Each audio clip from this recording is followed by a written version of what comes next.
राजनीतिक पार्टी में हमारे जो नेतृत्व हैं, जो ज़मीनी नेतृत्व जो आपके समक्ष सब बैठे हुए हैं, तो इनकी एक्टिविटीज़ कितनी स्ट्रांग है, किस तरह से ये जन स्वराज की बात ज़मीन तक पहुंचा पाए हैं और ज़मीन के लोगों को कैसे जोड़ पा रहे हैं, इनके नेतृत्व कैसे हो रहा है, इस पर भी हम एक सामूहिक विचार और सामूहिक इसका एक एनालिसिस करने का प्रयत्न करेंगे।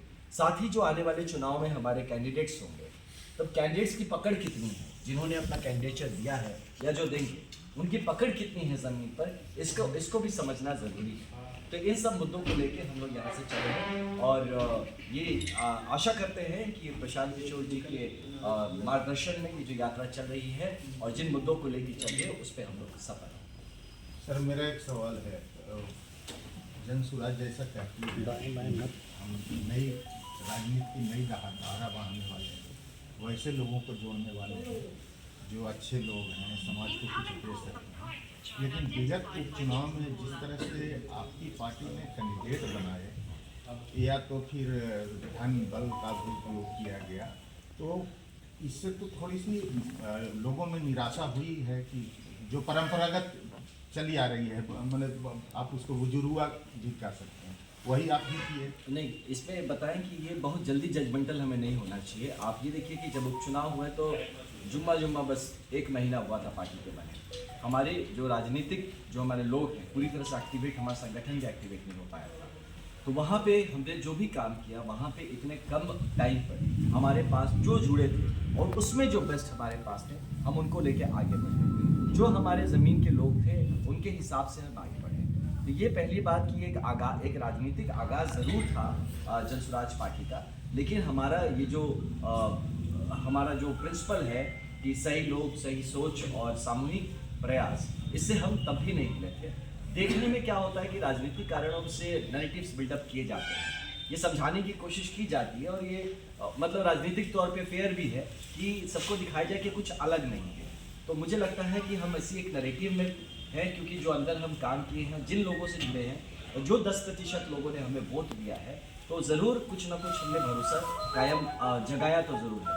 हाँ, अब इस भरोसे को बड़ा करना, इस भरोसे को स्थापित करने के लिए आने वाले जो 243 लोग हम चुन के आपके समक्ष रखेंगे, आप उसके बाद अगर ऐसा कोई निर्णय या फैसला सुनाया जाए तो मुझे लगता है वो ज़्यादा मान्य होगा। इतने कम टाइम में हमें सीधा फैसला करके दरकिनार ना किया। आनंद जी, जो मुद्दे आपने अभी बताए वो मुझे लगता है जो हम लोगों ने पढ़ा है या आप लोगों ने भी पढ़ा है, 1947 के बाद तो रोजी रोटी मकान का मसला तब भी था, आज भी है। आप नया मुद्दा लेकर के पहली बात तो ये दुर्भाग्य है सर कि आज भी बिहार में ये मुद्दे हैं, ये दुर्भाग्य है, इसी बात को समझने की जरूरत है। नए मुद्दे तो इससे मैंने कहा लास्ट में कि सर्वांगीण, इन मुद्दों को बेस करके बिहार के सर्वांगीण विकास पे काम करेंगे। शिक्षा एक बहुत ही अहम मुद्दा है।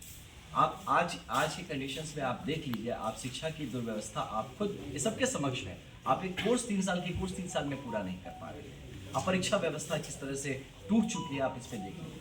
तो यही आपके ही क्वेश्चन में ये निहित है कि हमारा हालत देखिए कि आज़ादी से आज तक हम आज भी उन बेसिक मुद्दों को लेकर जूझ रहे हैं। और जब तक हम इन बेसिक, बिहार का आप देखिए डाउनफॉल देखिए कि जहाँ से 1947 में बिहार का पोजीशन क्या था राज्यों के बीच में और आज हम कहाँ आ गए।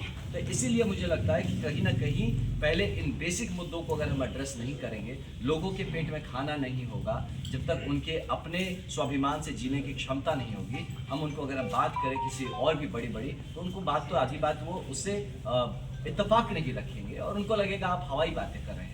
तो इसलिए मेन मुद्दों पे पहले हम हिट करना चाहते हैं। और ये जो आपने बताया कि जो आज AI का ज़माना है, चीज़ें जो ओवरऑल आप अगर दुनिया के परिप्रेक्ष्य में देखें तो हर तरह से डेवलपमेंट वो किसी भी फ्रंट में हो, लेकिन कहीं ना कहीं बेसिक्स में तो यही रहता है। इसलिए आप यकीन इस बात का मानिए कि पहले बेसिक्स हम ठीक करना चाहते हैं। जब बेसिक्स ठीक हो जाए तो उसके बाद का चीज़ आपको समझ दिखेगा। आनंद जी, युवा आपके प्रति क्यों प्रेरित थे, क्यों, क्या खास है आप में, ये बताएं।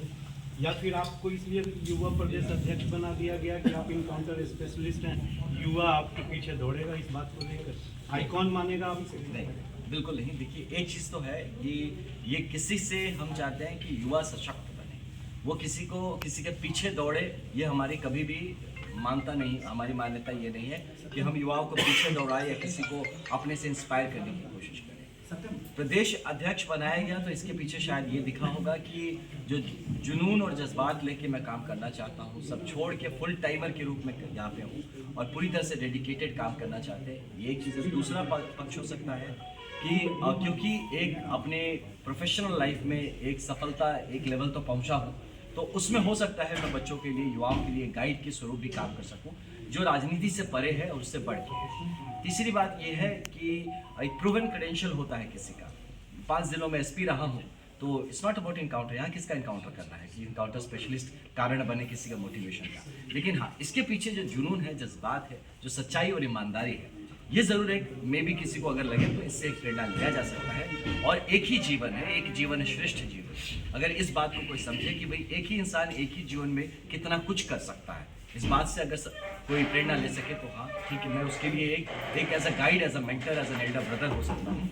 लेकिन मुझे लगता है कि राजनीतिक तौर पे भी एक ईमानदार पॉलिटिक्स की ज़रूरत है, एक स्वच्छ राजनीति की ज़रूरत है, सकारात्मक राजनीति की ज़रूरत है। और मुझे इस बात को अपने ऊपर पूर्ण यकीन है कि मैं एक स्वच्छ और सकारात्मक राजनीति के लिए यहाँ पे हूँ और कहीं ना कहीं एक नया नैरेटिव बिहार के पॉलिटिकल स्पेस पे क्रिएट करने में सक्षम हूँ। शायद इसलिए मुझे ये जगह मिल रही है। तो इनकाउंटर लक्ष्य पहले से तैयार होता है, आगे का क्या लक्ष्य है? नहीं, अभी का हम लोग का लक्ष्य तैयार है 243 सीट बिहार में 2025 के चुनाव में। एक हमारा लक्ष्य है कि बिहार को सशक्त किया जाए। हमारा लक्ष्य है कि जिन संघर्षों से हमारे बुजुर्ग गुजरे हैं और आज की पीढ़ी गुजर रही है, या आने वाली पीढ़ियों के बच्चों को इस संघर्ष से ना गुजरना हो। धन्यवाद सर, थैंक यू। और कुछ पूछना हो सर? नहीं, वो तो फिर अलग से पूछिए। आज सबसे पहले सर आपका रियली ग्रेटफुल सर कि आप लोगों ने आप विलंबित राग में पहुंचे हैं, युवा हो। नहीं सर, डीएम साहब बैचमेट है, हाँ थोड़ा सा इसके लिए कर देगा तो मैं अब बैचमेट है और भाई हैं तो थोड़ा सा मिलने चला गया मैं तो उस, और ट्रैफिक का बड़ा इशू, हाँ तो इस तरह हम वहाँ मंदिर के आसपास फंस गए कि भागते भागते आए।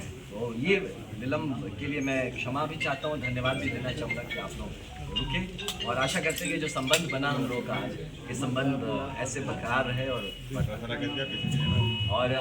आप सबसे ये भी निवेदन रहेगा कि हमारे जनसुराज के परिवार को थोड़ा आप लोगों से भी सहयोग भी मिले और मार्गदर्शन भी मिले।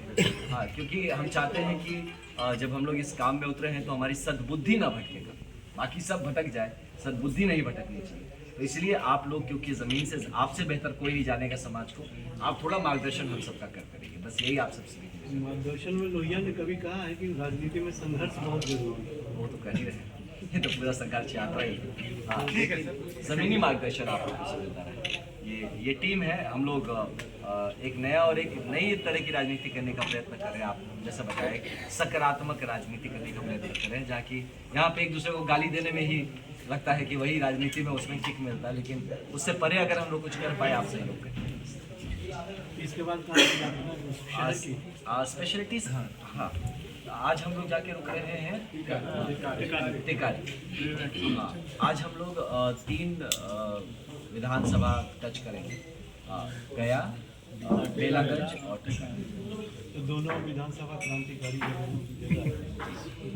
स्वतंत्रता के आंदोलन में काफी भूमिका रही है दोनों जगह। देखिए वहाँ की धरती आपको और ताकत देगी। थैंक यू सर, जय Bihar. Thank you sir, thank you so much. बहुत जय बिहार।